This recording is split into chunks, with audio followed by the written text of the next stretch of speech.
오늘 들려드릴 이야기는 가수 김준수에 대한 이야기입니다. 한때 1990년대생들의 마음을 떨리게 한 최정상 아이돌이었는데요. 동방신기에서 JYJ로 나오면서 카시오페아들의 마음을 아프게도 한 가수이죠. 탈퇴 후 SM과의 소송, 운영하던 호텔의 임금체불 사건 등이 터지면서 아직도 김준수에 대하여 부정적인 생각들을 많이들 가지고 있는 것 같습니다. 하지만 이 모든 사실들이 어쩌면 SM을 배신하고 나간 SM이 원하던 김준수의 이미지일 수도 있겠습니다. 최근 오은영의 금쪽 상담소에 출연하여 김준수는 무력이 넘쳐났던 자신이 무력이 사라졌다고 밝혔습니다. 무력이 사라진 것이 혹시 자신의 일에 대한 열정이 사라진 것이 아닌가 고민이 되어 나왔다고 합니다. 김준수는 국내에서 값도 어마어마하게 비싸고 또 돈이 많다고 해서 아무나 살 수도 없던 이름하여 슈퍼카들을 사서 모으는 게 취미였었는데요. 무려 10대의 슈퍼카를 수집했다고 합니다. 국내에 딱 한 대밖에 없는 슈퍼카조차 김준수가 샀다고 합니다. 메르세데스 벤츠 SLS AMG 3억, 에스턴 마틴 벤퀴시 볼란테 4억, 람보르기니 5억 7,500만원, 페라리 3억 7천만원, 롤스로이스 4억 원대, 롤스로이스 금장 장식으로 인해 2012년 모델 기준 7억 이상 등 이름이 떡 벌어질 만한 가격대의 슈퍼카를 수집하고 모았다고 합니다.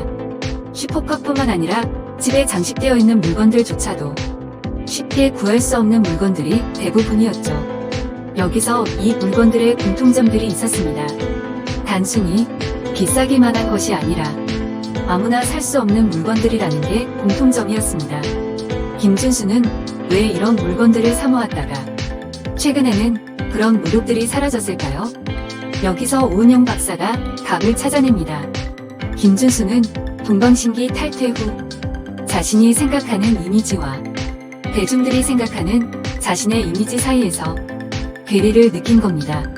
많은 사람들의 사랑과 호감을 받던 최정상 아이돌이 동방신기를 탈퇴 후 TV에는 나오지 못하며 사람들에게서 이미 지워진 사람이 되었고 그나마 자신을 기억하는 대중들 또한 자신을 향해 욕을 하였습니다. 오은영 박사께서는 김준수는 자신이 아직 건재하다는 것을 느끼기 위해서 이런 구하기 힘들고 비싼 물건들을 사 모은 것이라며 김준수에게 돈이란 자신의 존재 그 자체였다는 결론을 내렸습니다. 한때 김준수가 슈퍼카들을 사모았을 때 대중들은 사치와 허영을 부린다고 바라보았지만 결국 그건 슬프고 처절한 몸부림이었을 수 있겠습니다. 최근 무력이 사라진 이유는 미스터트롯 심사위원으로도 방송에 출연하고 뮤지컬 배우로서 자신의 자리를 찾았기 때문이라고 합니다. 준수는 이 이야기를 들으며 고생했던 시절이 생각나 눈물을 흘렸습니다. 김준수의 어린 시절은 굉장히 불우하였습니다. 다행히 너무 지독한 가난 속에서도 부모님과의 관계는 좋았었습니다. 너무나도 가난해서 부모님과 함께 살 집이 없어서 여인숙에서도 살고 쪽방에서도 살았다고 합니다. 그때를 떠올려보면 어떻게 그 시절을 견뎌냈지? 라고 생각할 정도였습니다. 어린 나이에 1년 동안 실어증이 걸렸었다고 합니다. 그 이유는 어머니께서 화장실에 다녀오겠다고 말한 뒤 대문 여는 소리가 들려 자신을 버리고 간다고 생각하여 기저귀만 찬 상태로 뛰어나갔고 엄마도 그 모습을 나무 뒤에 숨어 지켜보며 눈물을 흘렸다고 합니다. 이 어린 시절이 김준수가 돈에 대하여 더 집착하게 된 이유일지도 모르겠습니다. 어쩌면 김준수에게 있어서 돈은 아주 어릴 때의 아기가 부모님과 떨어져 살지 않을 수 있는 유일한 수단이었을지도 모릅니다. 김준수가 동방신기에서 탈퇴하여 JYJ가 된 이유 또한 SM과의 노예 계약 때문이었습니다. 예전에는 소속사와 연예인과의 계약 기간이 몇십 년이 기본이었고 몇십 년 동안 받을 수 있는 돈도 올리지 못하고 소속사가 대부분의 돈을 가져가는 계약을 유지해야만 했습니다. 일개 소속 연예인이 대기업인 SM을 상대로 소송을 걸면서 그룹을 나온 것조차 엄청난 도전이었을 수 있습니다. 이 사례를 통하여 실제로 노예 계약이었던 연예인 계약들이 기본 7년 계약으로 바뀌고 소속 연예인에 대한 계약 내용이 많이 개선된 계기가 되었기도 합니다. 본인들은 고통스러운 나날 속에 살았지만 다른 연예인들에게는 좋은 계약을 할 수 있도록 도와준 셈이죠. 실제로 JYJ가 나온 뒤 동방신기의 계약 조건이 개선됐습니다. 그리고 탈퇴 후에는 무려 현재까지 이어지고 있는 13년 동안이나 SM에서 방송을 출연할 수 없도록 막았습니다. 하지만 탈퇴 후에 방송에 나오지 못하는데도 불구하고 SM에 소속돼 있는 동안보다 100배나 더 벌었다고 하니 얼마나 많은 돈을 소속사가 가져갔을지도 헤아릴 수 없겠습니다. 탈퇴 후에 시간이 흘러 이제는 방송에 나올 수 있지 않을까요? 나 혼자 산다, 복면가왕 등 유명 프로그램에 입팀까지 하고도 결국 다 외압으로 인하여 무산됐습니다.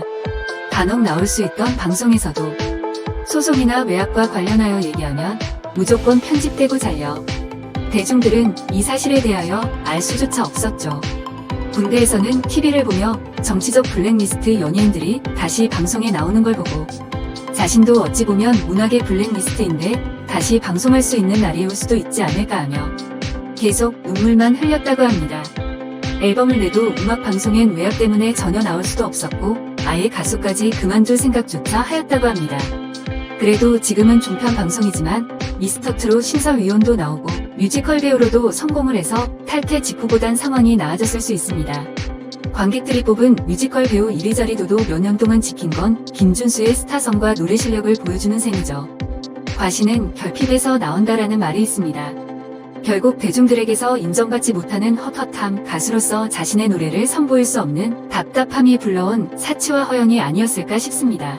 힘들기만 했던 탈퇴 이후의 인생, 지금부터라도 행복하게 살았으면 좋겠습니다. 김준수의 앞날을 응원합니다. 이제는 가족과 함께 행복하시길 기원합니다. 지금까지 신통방통TV였습니다. 재밌게 보셨다면 구독과 좋아요 부탁드려요.